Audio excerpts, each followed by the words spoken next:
और जय हिंद। एक बार पुनः आप सभी का एग्जाम टॉप के इस ऑफिशियल यूट्यूब चैनल पर बहुत बहुत स्वागत है। दोस्तों आर 2023 के ध्यान में रखते हुए यूपी स्पेशल जीके की आज हमारी क्लास नंबर 3 होगी। इससे पहले 2 क्लासें हो चुकी हैं। जो सेकंड एडिशन आया राकेश सारस्वत का, उस बुक को हम कंप्लीट कर रहे हैं, तो उसी क्रम में हमारा ये 23वां लेक्चर होगा। जिन लोगों ने वो पुरानी हमारी वीडियो नहीं देखी, वो वीडियो हमारे इस वीडियो के डिस्क्रिप्शन में लिंक है, आप वहाँ पर जाकर उन वीडियो को भी देख सकते हैं। आइए मित्रों, आज के सेशन को कंटिन्यू करेंगे। जैसे कि आप सभी को पता है, आर में हमारे लगभग 15 प्रश्न हमारे पूछे जाते हैं। किससे? यूपी स्पेशल से। तो उन 15 प्रश्नों की तैयारी आप हमारे साथ कर सकते हैं। ये हमारा तीसरा लेक्चर होगा, ठीक है। जो भी साथी पहली बार चैनल से जुड़े हैं, चैनल को सब्सक्राइब कर लें। इसका पीडीएफ आप हमारे टेलीग्राम ग्रुप से डाउनलोड कर लें, जिसका लिंक हम इस वीडियो के डिस्क्रिप्शन में ऐड कर देंगे। तो आइए मित्र बढ़ते हैं पहले प्रश्न की तरफ। पहला प्रश्न आप सभी के सम्मुख। पहला प्रश्न कह रहा है कि निम्नलिखित में से कौन हड़प्पा संस्कृति की पूर्वी सीमा का निर्धारण करता है। तो दोस्त याद रखेंगे, ये प्रश्न यूपीपीसीएस प्री 2023 में पूछा गया है। हड़प्पा संस्कृति की पूर्वी सीमा का निर्धारण करता है। तो ये पूर्वी सीमा है और आपसे पूछा कि पूर्वी सीमा का निर्धारण करता है। ऑप्शन आप सभी के सम्मुख दिए गए हैं, ठीक है। यहाँ पर जो पूर्वी सीमा का निर्धारण करता है, इसका नाम है आलमगीरपुर। आलमगीरपुर, ठीक है, ये पूर्वी सीमा होती है। तो आप याद रखेंगे ऑप्शन नंबर सी इसका सही आंसर हो जाएगा।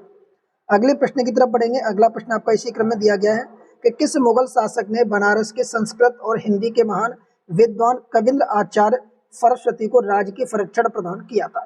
ये प्रश्न आपका यूपीपीसीएस प्री परीक्षा 2022 में पूछा गया है और इसका जो सही जवाब है ऑप्शन नंबर आपसे पूछा गया क्या हो जाएगा। तो दोस्त याद रखेंगे, इस क्वेश्चन का जो सही जवाब है वो ऑप्शन नंबर आपको टिक करना है। ऑप्शन नंबर डी हो जाएगा, शाहजहां के द्वारा। तो ऑप्शन नंबर डी। अगले प्रश्न की तरफ बढ़ेंगे। अगला प्रश्न आप सभी के सम्मुख है कि भारत सरकार के संस्कृति मंत्रालय के आजादी का अमृत महोत्सव के एक अंग के रूप में जून 2021 में शहीद राम प्रसाद बिस्मिल की जयंती उत्तर प्रदेश के किस स्थान पर मनाई गई। याद रखें दोस्तों, बताइए इसका जो सही जवाब होगा तीसरे क्वेश्चन का ऑप्शन नंबर डी हो जाएगा, मजदूरों के लिए, ठीक है। ऑप्शन नंबर 2, जयंती में किस स्थान पर मनाई गई थी? मजदूरों के लिए मनाई गई थी। अगला प्रश्न आपके सामने, उत्तर प्रदेश के निम्नलिखित नगरों में से कौन से विरासत शहर या विकास स्मृति योजना के अंतर्गत शामिल किए गए हैं। तो आप यहाँ देख सकते हैं करंट का प्रश्न है और इस क्वेश्चन का जो सही जवाब होगा वो आपको टिक करना है। तो ऑप्शन नंबर सी हो जाएगा, वाराणसी और मथुरा। Option number C. अगला प्रश्न है कि नवाब फुजाउद्दौला की बेगम का प्रसिद्ध मकबरा बहू बेगम का मकबरा निम्न में से किस स्थान पर अवस्थित है। तो बताएंगे बहू बेगम का मकबरा कहाँ पर है। याद रखें दोस्तों, 5वें प्रश्न का आंसर होगा ऑप्शन नंबर डी, फैजाबाद में। अगला क्वेश्चन आपके सामने है कि ठुमरी के संदर्भ में निम्नलिखित में से कौन से कथन सही है। पहला है कि ठुमरी की उत्पत्ति उत्तर प्रदेश में हुई। दूसरा, ठुमरी सुगम एवं आकर्षक है। बताइए इसका सही आंसर क्या हो जाएगा। तो ऑप्शन नंबर सी हो जाएगा, पहला और दूसरा दोनों ही कथन सही है। अगला प्रश्न आप देखेंगे, उत्तर प्रदेश में स्वामी विवेकानंद ऐतिहासिक पर्यटन स्थल योजना 2021 को उत्तर प्रदेश सरकार द्वारा धार्मिक यात्रा के लिए निम्न में से किन व्यक्तियों के लिए आरंभ किया गया है। अब आप बताएंगे यहाँ पर ऑप्शन देंगे इनमें से किसके लिए आरंभ किया गया है। याद रखें ऑप्शन नंबर डी हो जाएगा, मजदूरों के लिए, ठीक है। अगले प्रश्न की तरफ बढ़ेंगे। सूची 1 को सूची 2 से सुमेलित करना है। आप यहाँ पर टिक करके बताएंगे इसका सही आंसर क्या हो जाएगा, ठीक। सूची 1 को सूची 2 से सुमेलित करना है। फटाफट देख लीजिए किस प्रकार से इसको सुमेलित करना है, ठीक है। बताइए सूची 1 को सूची 2 से सुमेलित करके आपको बताना है कि इसका सही आंसर क्या होगा, ठीक है। देखिए फतेहपुर सीकरी की बात करें तो इसका निर्माण अकबर ने करवाया था, ठीक है। उसके बाद जौनपुर सिटी की बात की जाए तो इसका जो निर्माण था फिरोज शाह ने करवाया था। आगरा सिटी की बात की जाए तो इसका निर्माण सिकंदर लोदी ने, और जामा मस्जिद बदायूं की बात की जाए तो इसका निर्माण इल्तुतमिश ने कराया था। इस प्रकार ऑप्शन नंबर ए इसका सही आंसर होगा। अगले प्रश्न की तरफ बढ़ेंगे। अगला प्रश्न है कि निम्नलिखित में से कौन युग्म सुमेलित नहीं है। यहाँ पूछा कौन सा युग्म सुमेलित नहीं है। देखिए विद्यांचल की बात की जाती है मिर्जापुर क्षेत्र में, बिल्कुल सही है।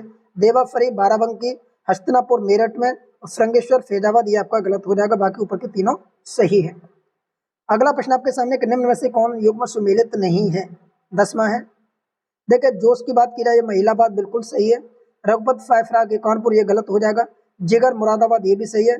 चकवस्त लखनऊ ये भी सही है। तो ऑप्शन नंबर बी। अगला प्रश्न है निम्न में से कौन सुमेलित नहीं है। वृंदावन मंदिर की बात की जाए तो मथुरा में सही है। जेके टेम्पल लखनऊ में नहीं होगा, ये कहाँ पर है, कानपुर में। ये जेके टेम्पल कानपुर में, तो यही दूसरा आपका गलत हो जाएगा। विश्वनाथ मंदिर वाराणसी ये भी सही है। देवी पाटन तुलसीपुर ये भी आपका सही है, तो ऑप्शन नंबर क्या हो जाएगा बी। अगला प्रश्न आपके सामने कि निम्नलिखित नृत्यों में से कौन एक सुमेलित नहीं है, ठीक है, नृत्यों में से कौन एक सुमेलित नहीं है, बताइए, बताएंगे। 12वां प्रश्न है, अमीर खुसरो का जन्म एटा में होता, बिल्कुल सही। मिर्जा गालिब आगरा से, जोश महिलाबाद से, रामप्रसाद बिस्मिल इलाहाबाद, यही गलत हो जाएगा, बाकी तीनों ऊपर के सही है। अगला प्रश्न है, सूची 1 को सूची 2 से सुमेलित करना है। एक तरफ भवन दिए गए, दूसरी तरफ जिलों के नाम दिए गए। जैसे कनक भवन की बात की जाए, कामदगिरी पर्वत, कलिंजर दुर्ग और देवासरी, तो बताएंगे कि करके इसका सही जवाब क्या हो जाएगा, ठीक है। चलिए देखिए, कनक भवन की बात की जाए तो कनक भवन आपका कहाँ पर है, तो दोस्त याद रखेंगे कनक भवन आपका कहाँ बना हुआ है, ये आपको बताना है, ठीक है। बताइए फटाफट इसका सही जवाब क्या हो जाएगा।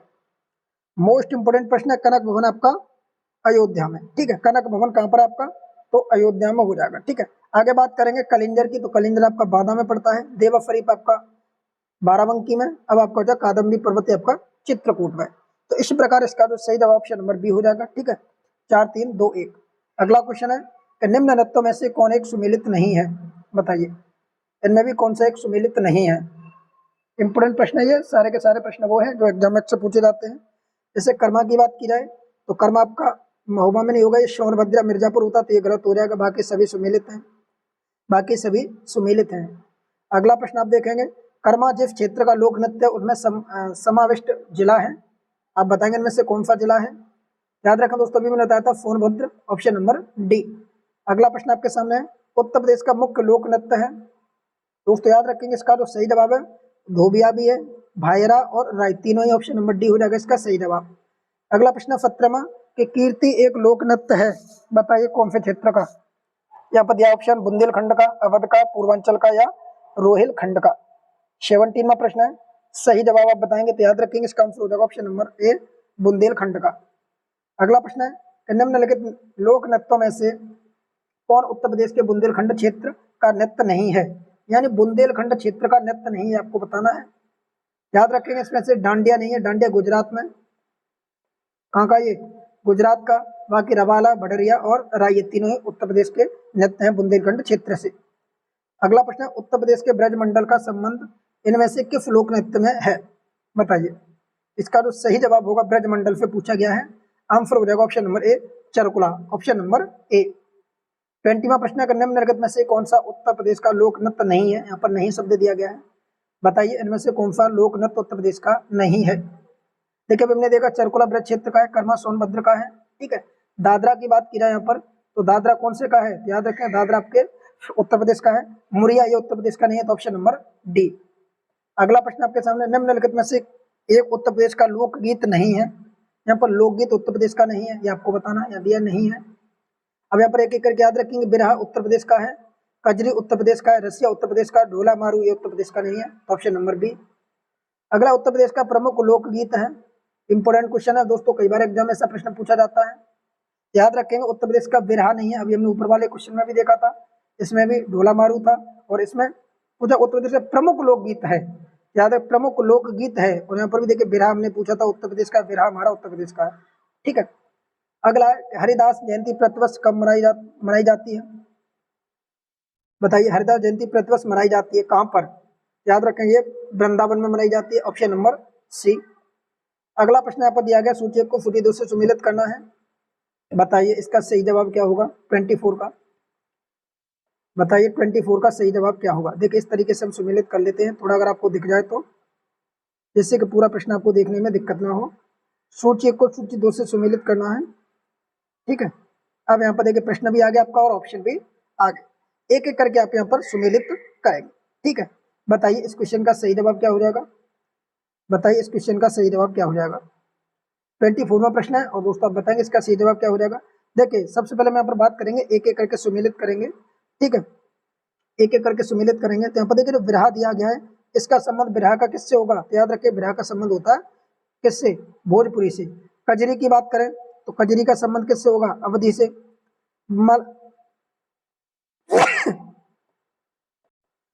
तो बताइए दोस्तों इसका सही जवाब क्या होगा, ऑप्शन नंबर बी हो जाएगा, ठीक है, ऑप्शन नंबर बी। अगले प्रश्न की तरफ बढ़ेंगे। अगला प्रश्न आप सभी के सम्मुख है, निम्न नृत्यों में से कौन एक सुमेलित नहीं है, यहाँ पर आप देखेंगे देवा, आला, कर्मा और कजरी, इसका जो सही जवाब होगा ऑप्शन नंबर सी हो जाएगा। कर्म आपका सुमेलित नहीं है। मैंने बताया था कर्म आपका मिर्जापुर है, सोनभद्र में से एक होगा, या मथुरा दिया, यही गलत है। आगे बढ़ेंगे, बताइए कौन सा लोकगीत दिए गए कथनों में से सुमेलित नहीं है। बताएंगे इसमें से कौन सा सुमेलित नहीं है। आंसर हो जाएगा ऑप्शन नंबर बी, बिरहा। बिरहा आपका ब्रज, ये क्षेत्र गलत हो जाएगा बिरहा वाला, ठीक है। ऑप्शन आपके कजरी देखिए आपका कहाँ है, बनारस या वाराणसी। होली आपका ब्रज क्षेत्र और नौटंकी आपका हाथरस। अगला मिर्जापुर प्रसिद्ध है, बताएंगे किसके लिए मिर्जापुर प्रसिद्ध है। दोस्त याद रखें कजरी के लिए, ऑप्शन नंबर ए। अगला क्वेश्चन है, इनमें से कौन सुमेलित नहीं है। आला, बिरहा, चेती और कजरी। याद रखें दोस्तों कजरी यहाँ पर सुमेलित नहीं है, ठीक है। आला आपका बुंदेलखंड से, बिरहा आपका पूर्वांचल से, चेती आपका रोहिलखंड से, कजरी आपका गलत हो जाएगा। कजरी कहाँ का है कमेंट करके बताएंगे अभी फटाफट। अगला क्वेश्चन है कि निम्नलिखित में से कौन एक सही सुमेलित नहीं है। बताइए यहाँ पर कौन सुमेलित नहीं है। ऑप्शन नंबर सी हो जाएगा, ये सुमेलित नहीं है, बाकी सभी सुमेलित हैं। अगले प्रश्न की तरफ बढ़ेंगे, हाथरस एवं कानपुर परंपराओं का संबंध है। बताइए हाथरस कानपुर किसके लिए प्रसिद्ध है। दोस्त याद रखिएगा हाथरस कानपुर रंगमंच के लिए प्रसिद्ध है, ऑप्शन नंबर ए। अगला प्रश्न, उत्तर प्रदेश में होली त्योहार पर लट्ठमार होली मनाई जाती है। तो दोस्त याद रखें लट्ठमार होली कहाँ मनाई जाती है। सभी साथियों को पता है बरसाना में मनाई जाती है, मथुरा में नहीं, वृंदावन में नहीं, गोकुल में नहीं, केवल बरसाना में, ठीक है। अगला प्रश्न है, सूची को सूची 2 से सुमेलित कीजिए। एक तरफ व्यक्ति दिए गए, दूसरी तरफ उनसे संबंधित कार्य दिए गए। बताइए इस क्वेश्चन का सही जवाब क्या हो जाएगा। सूची को सूची 2 से सुमेलित करना है। तो दोस्त याद रखेंगे इस प्रश्न का जो सही जवाब होगा वो क्या हो जाएगा। देखिए पहले का लिच्छू महाराज की बात करें तो इनका हो जाएगा कत्थक से, ठीक, पहले का 3 हो जाएगा। बात करें यहाँ पर फैयान खान की, तो फैयान खान का संबंध हो जाएगा ध्रुपद से, ठीक है। इसकी बात की जाए सिद्धेश्वरी की, इनका ठुमरी से हो जाएगा। और ललत तलब महमूद की बात की जाती है गजल से हो जाएगा, तो ऑप्शन नंबर बी हो जाएगा। अगला क्वेश्चन आपके सामने, निम्न में से कौन सा युग्म सुमेलित नहीं है। बताइए कौन सा सुमेलित नहीं है। ये यूपी विशेष मेंस परीक्षा 2014 में प्रश्न पूछा गया है। चलिए फटाफट समझने के इस प्रश्न का सही जवाब क्या होगा।